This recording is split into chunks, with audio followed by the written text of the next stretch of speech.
Konti na lang guys. Konti na lang talaga.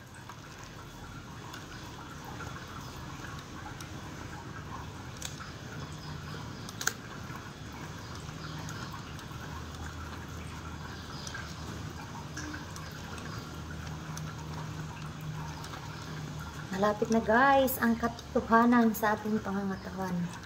Kunti na lang guys, nag-firm na siya. Hindi mo na makikita ang mga excess luggage, kunting excess luggage na lang i-touch. Ayan, kailangan nating tumira ng mga 100 force, 100 push, 100 push. Ayan guys, magiging okay na ang lahat sa ating katawan.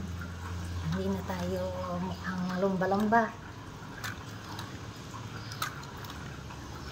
Sipagan lang talaga natin ito guys. Araw-arawin na natin para tayo ay sumigla. Katawan na, di bago-bago na.